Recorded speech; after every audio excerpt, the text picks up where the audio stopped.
नमस्कार, मैं हूं आरजू अंसारी और आप देख रहे हैं राष्ट्रीय जगत विजन न्यूज।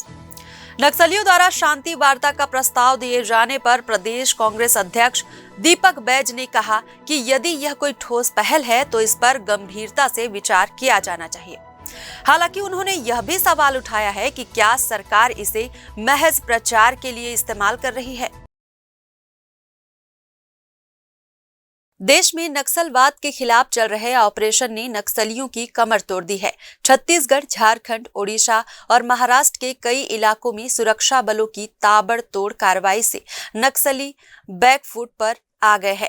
इसी का नतीजा है कि नक्सलियों के केंद्रीय कमेटी मेंबर अभय उर्फ वेणुगोपाल का एक कथित लेटर भी बीते दिनों सामने आया था, जिसमें उन्होंने संघर्ष विराम की अपील की है। इस पत्र में नक्सलियों ने सरकार से वार्ता की इच्छा जताई है और कहा है कि वे लगातार हो रही कार्रवाई से परेशान हो चुके हैं। नक्सलियों द्वारा जारी किए गए पत्र पर पीसीसी चीफ दीपक बैज ने कहा कि नक्सली किस स्थिति में शांति वार्ता करना चाहते हैं, उनका असल मकसद क्या है और बस्तर में शांति स्थापित करने के लिए क्या बेहतर हो सकता है।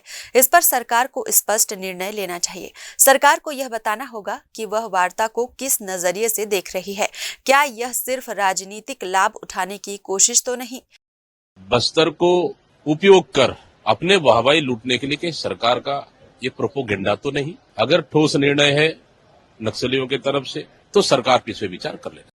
वहीं उप मुख्यमंत्री विजय शर्मा ने राज्य सरकार का रुख स्पष्ट करते हुए कहा कि सरकार सार्थक वार्ता के लिए तैयार है, लेकिन किसी भी प्रकार की शर्त स्वीकार नहीं की जाएगी। उन्होंने जोर देकर कहा कि यदि नक्सली वास्तव में मुख्य धारा से लौटना चाहते हैं तो उन्हें अपने प्रतिनिधियों और वार्ता की शर्तों को सार्वजनिक रूप से स्पष्ट करना होगा।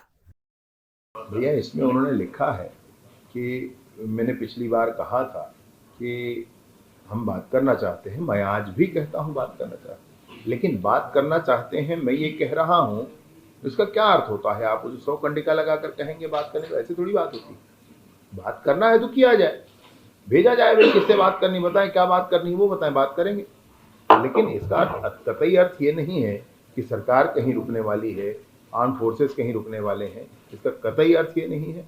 ये बिल्कुल स्पष्टता होनी चाहिए कि हम चर्चा के लिए तो तैयार हैं, लेकिन कोई कहे कि 6 महीने पहले रुक जाओ, यहाँ पर कैंप ना लगाओ, ये सारी बातें कोई शर्तों के आधार पर कोई चर्चा का कोई विषय नहीं है। मैंने पहले भी स्पष्ट किया था, मैं आज भी स्पष्ट करता हूं, परंतु यह भी बार बार कहता हूं कि माननीय विष्णुदेव साई जी की सरकार पालनहारी सरकार है और बिल्कुल बातचीत के लिए तैयार है।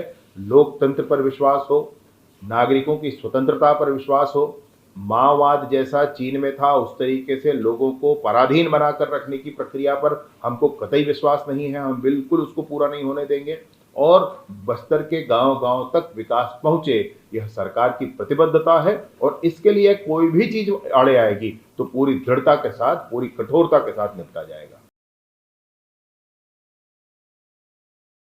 फिलहाल इस खबर में बस इतना ही। देश प्रदेश की खबरों से अपडेटेड रहने के लिए हमारे चैनल को सब्सक्राइब करें और नए खबरों के नोटिफिकेशन के लिए बेल आइकन को जरूर दबाएं। नमस्कार।